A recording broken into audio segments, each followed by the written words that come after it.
നത്തിങ്ങിന്റെ nothing phone 3A എന്ന പുതിയൊരു smart phone ഇപ്പം ഇന്ത്യൻ മാർക്കറ്റിൽ ലോഞ്ച് ചെയ്തിട്ടുണ്ട്. ഈ ഒരു സ്മാർട്ട് ഫോൺ 25,000 രൂപ പ്രൈസ് റേഞ്ചിലായിട്ടാണ് വരുന്നത്. ഈ ഒരു വീഡിയോയിൽ നമ്മൾ നോക്കാൻ പോകുന്നത് നത്തിങ് ഫോൺ 3A എന്ന ഫോണിന്റെ ഒരു സ്പെസിഫിക്കേഷൻ അനാലിസിസ് ആണ്. ഇപ്പം നമ്മൾ ആദ്യം ഡിസ്പ്ലേയുടെ കാര്യം നോക്കുകയാണെന്നുണ്ടെങ്കിൽ ഈ ഒരു ഫോണിൽ 6.77 ഇഞ്ചിന്റെ ഫുൾ HD പ്ലസ് ഡിസ്പ്ലേ ആണ് വരുന്നത്. ഇതിൽ ഫ്ലെക്സിബിൾ അമോലെഡ് ഡിസ്പ്ലേ ആണ് കൊടുത്തിരിക്കുന്നത്. പഞ്ചോൾ ഡിസൈൻ വരുന്നുണ്ട്. പഞ്ചോൾ വരുന്നത് ടോപ്പ് സെന്റർ ഭാഗത്തായിട്ടാണ്. 120 ഹെർട്സിന്റെ റിഫ്രഷ് റേറ്റ് സപ്പോർട്ട് ചെയ്യുന്നുണ്ട്. 480 ഹെർട്സിന്റെ ടച്ച് സാമ്പിളിംഗ് റേറ്റ് വരുന്നുണ്ട്. പിന്നെ 1000 ഹെർട്സിന്റെ ഇൻസ്റ്റന്റ് ടച്ച് സാമ്പിളിംഗ് റേറ്റ് എന്നുള്ള ഫീച്ചറും ഇതിൽ കൊടുത്തിട്ടുണ്ട്. 10 ബിറ്റ് ഡിസ്പ്ലേ പോലുള്ള ഫീച്ചേഴ്സ് ഒക്കെ വരുന്നുണ്ട്. 2160 ഹെർട്സിന്റെ PWM ഡിമ്മിംഗ് എന്നുള്ള ഫീച്ചർ ഇതിൽ വരുന്നുണ്ട്. നല്ലൊരു കാര്യമൊക്കെ തന്നെയാണ്. പീക്ക് ബ്രൈറ്റ്നസ് 3000 നിറ്റ്സ് വരെ വരുന്നുണ്ട്. പാണ്ട ഗ്ലാസിന്റെ പ്രൊട്ടക്ഷനും ഇതിൽ കൊടുത്തിട്ടുണ്ട്. അപ്പം ഈ ഒരു ഡിസ്പ്ലേ ഫീച്ചേഴ്സ് മൊത്തത്തിൽ നോക്കുമ്പോൾ 25,000 രൂപ പ്രൈസ് റേഞ്ചിൽ തരക്കേടില്ലാത്ത ഡിസ്പ്ലേ ഫീച്ചേഴ്സ് എന്ന് പറയാവുന്നതാണ്. ഈ ഒരു പ്രൈസ് റേഞ്ചിന് പറ്റിയിട്ടുള്ള ഒരു ഡിസ്പ്ലേ ഫീച്ചേഴ്സ് ഒക്കെ തന്നെയാണ് ഇത്. പിന്നെ in display finger print sensor ഇതിൽ വരുന്നുണ്ട്. ഫോണിന്റെ വെയിറ്റ് വരുന്നത് ഏകദേശം 201 ഗ്രാമാണ്. തിക്നെസ് വരുന്നത് 8.35 mm ആണ്. പിന്നെ IP64 റേറ്റിംഗ് ഒക്കെ ഇതിൽ സപ്പോർട്ട് ചെയ്യുന്നുണ്ട്. പിന്നെ നത്തിങ്ങിന്റെ ഫോണുകളിൽ പൊതുവെ കാണാറുള്ള ഗ്ലിഫ് ഇന്റർഫേസ് എന്നുള്ള ഫീച്ചർ ഇതിലും വരുന്നുണ്ട്. അതായത് ഫോണിന്റെ ബാക്കിൽ കുറെ LED ലൈറ്റും കാര്യങ്ങളൊക്കെ കൊടുത്തിട്ടുണ്ട്. അപ്പം ഇൻട്രസ്റ്റിംഗ് ആയിട്ടുള്ള ഒരു ഡിസൈനാണ് ഇത്. കൂടാതെ ഇക്കൊല്ലത്തെ ഫോണിൽ എസെൻഷ്യൽ കീ എന്നുള്ള ഒരു കീ എക്സ്ട്രാ കൊടുത്തിട്ടുണ്ട്.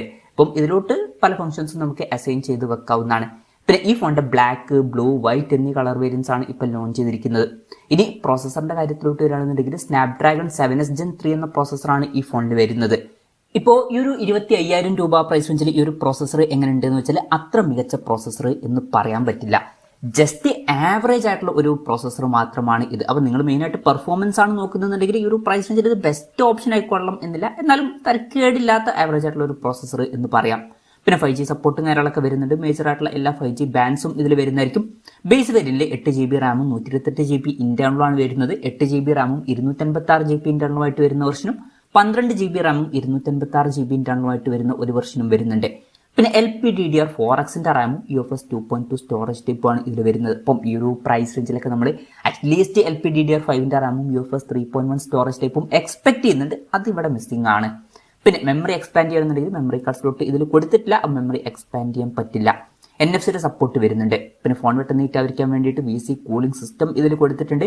ഏരിയ വരുന്നത് 4500 mm² ആണ്. പിന്നെ സ്റ്റീരിയോ സ്പീക്കേഴ്സ് ഒക്കെ ഈ ഫോണിൽ വരുന്നുണ്ട്. 3.5 mm ഓഡിയോ ജാക്ക് ഈ ഫോണിൽ കൊടുത്തിട്ടില്ല.